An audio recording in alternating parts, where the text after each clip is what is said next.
त्यावेळेला त्याच्या मॅडम बसलेल्या आहेत, त्यांनी आम्हाला वोटिंगचं सांगितलं, काउंटिंग 19,000 समथिंग वरती अमाऊंट होतं, 19,000.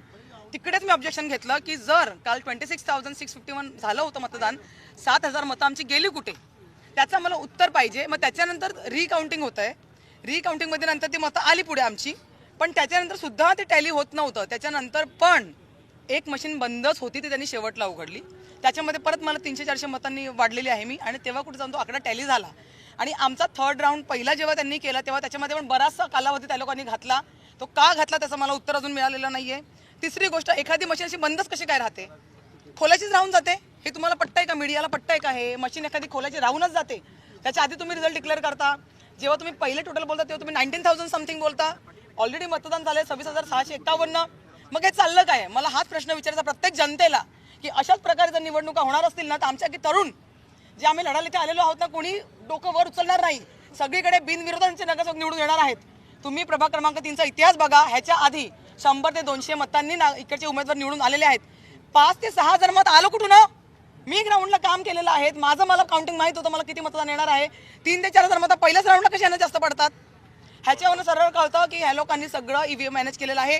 दुसरं, काल MTNLचं जे बूथ आहे, बऱ्याच ठिकाणची मला कंप्लेंट आली, पण स्वतः मी जिकडे आक्षेप घेतला, MTNLच्या बूथवर हे प्रकाश दरेकर स्वतः बसले त्या बूथच्या समोर, म्हणजे हा गेट आणि इथे बसले आणि म्हणत होते कमळला वोट द्या, 4 नंबरला वोट द्या, कमळला वोट द्या, 4 नंबरला वोट द्या. तिकडे निवडणूक आयोगाचे लोक होती, पोलीस प्रशासन होतं, पण कोणीच काही बोललं नाही. मग अशाच प्रकारे इथे लोकशाही होता गळा घोटणार असतील आणि हुकुमशाही चालणार असेल तर मी निवडणूक आयोगाला सांगते, तुम्ही संविधान आहे ना ते बंद करून टाका. आम्हाला सगळ्यांना सांगून टाका की इथे आमचीच मनमानी चालणार. आमच्याकडे कुकर वाटप केले, मिक्सर वाटप केले, पैसा वाटप केले, आम्ही व्हिडिओ रेकॉर्ड केले, पोलिसांना कंप्लेंट केली, निवडणूक आयोगाला कंप्लेंट केली, पण कोणीच आम्हाला दाद नाही दिली. मग असं होणार असेल ना तर मीडियाच्या माध्यमातून प्रत्येक जनतेला विचारते, येणाऱ्या काळात तुम्ही लक्षात ठेवा, तुमच्या मताला किंमत तर राहणार नाहीच, तुमच्या मतदानाची पण भाजप सरकारला, ही असंविधानिक भाजप सरकारला तुमच्या मताची गरज राहणार नाही. आणि आज जे तुम्ही दिवस बघताय ना, मुंबईकरांना मी खास करून सांगते, तुम्ही येणाऱ्या काळात तुमचा गाशा गुंडाळा आणि सगळ्यांनी गुजरातला जाऊन शिफ्ट व्हा. मला एक मराठी मुलगी म्हणून आणि एक मुंबईकर म्हणून तुम्हाला एवढाच सल्ला द्यायचा आहे. आता तुमची भूमिका काय असणार आहे? तुम्ही काय कोर्टात जाणार आहेत का? आता मला आमच्या वरिष्ठांशी बोलावं लागेल, तसे आमचे पक्षप्रमुख उद्धवसाहेब ठाकरे आहेत, त्यांना सगळं रिपोर्ट द्यावा लागणार आहे की ते काय घडलं काय नाही घडलं.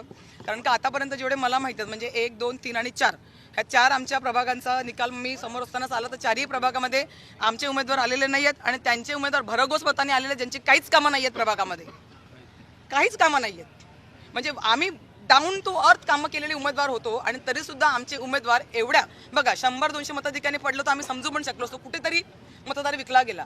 पण मला माहिती आहे ही भारताची जनता किंवा मराठी माणूस आणि मुंबईत राहणारा प्रत्येक माणूस यांनी प्रामाणिकपणे मतदान केलेलं आहे आणि ठाकरेंना केले. तुम्ही आजही बघा, दुसऱ्या क्रमांकावर तुमची बहीण तुम्हाला दिसेल. आजही त्या लोकांनी जरी ईव्हीएमचा घोटाळा केला ना तरी बहुसंख्य मतं आम्ही घेतलेली आहेत, पण ही मतांची चोरी आम्ही केलेली नाहीये. आज काँग्रेसची मतं, हा काँग्रेसचा गड बनला तो 3 नंबर प्रभाग, काँग्रेसचा गड म्हणला तो काँग्रेसची मतं कुठे गेली? डिवाइड झाली तरी कुठे गेली? त्यांची तरी संख्या तेवढी व्हायला पाहिजे होती का नको? एवढ्या लवकर मतदार चेंज होतात का? ज्याप्रमाणे लोकसभेला चेंज झाले, विधानसभेला लगेच त्याचं उलटं झालं, त्याच्यानंतर महानगरपालिकेला अजून उलटं, हे शक्य आहे का? मुंबईतला प्रत्येक मराठी माणूस आणि मुंबईकरांना माझा प्रश्न आहे, बघा तुम्ही कुठल्याही सत्याला मानणारे असात, कुठल्याही पक्षाला मानणारे असात, पण निवडणुका ह्या प्रामाणिकपणे लढायच्या असतात, त्याच्यामध्ये अशा चोऱ्या नसतात करायच्या. मी महिला असून मी प्रामाणिकपणे लढली, पण ह्या बीजेपीवाल्यांनी प्रत्येक सेंटरवरती त्यांची माणसं उभी करून सेंटरच्या आत सांगत होते बीजेपीला द्या, 4 नंबर द्या, 4 नंबरचं बटन दाबा, कमळला द्या. आमची तिकडे कोणीच माणसं नव्हती. तुम्ही मीडियावाले असाल तर माहिती घ्या. आम्ही ही निवडणूक प्रामाणिकपणे लढली आणि मी तर म्हणते मी शेवटच्या क्षणापर्यंत लढली. आणि ज्या मतदारांनी आज मला मतदान केलेलं आहे त्याचे मी प्रामाणिकपणे खूप आभार मानते. आणि हा लोकांसाठी उभा केलेला जो लढा आहे तो मी इथेच थांबवणार नाही. या हुकुमशाहीच्या विरोधात मी लढत आलेली आहे आणि ह्याच्या पुढे पण लढत मी राहणारच आहे.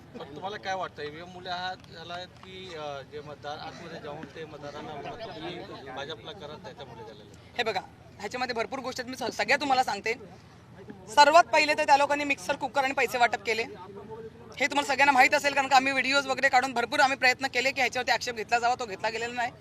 दुसरा विषय, निवडणूक जेव्हा चालू होती तेव्हा त्या आतमध्ये जाण्याला परमिशन फक्त त्यांच्या प्रतिनिधीला असते आणि उमेदवाराला असते, पण तरी सुद्धा यांचे ते प्रवीण दरेकर साहेब असतील, ते बाळकृष्ण ब्रिज साहेब असतील, सगळे आतमध्ये फिरत होते.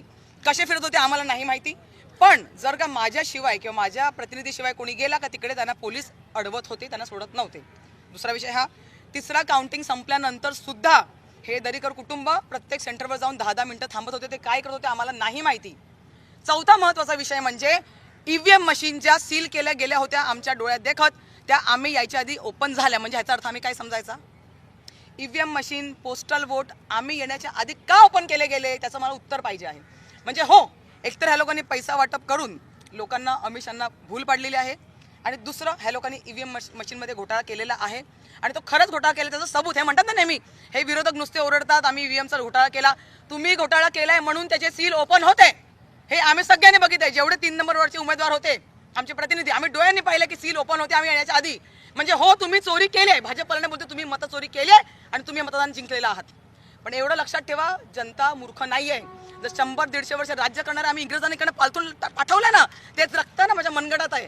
तुम्ही काय हो 10-12 वर्षाचे राज्य करणारे ते आम्हाला शहाणपण शिकवणार? ज्या दिवशी भारतातला नागरिक जागृत होईल ना, त्या दिवशी तुम्हाला पळता भुई इथे कमी पडेल, हे मी आज सांगते तुम्हाला.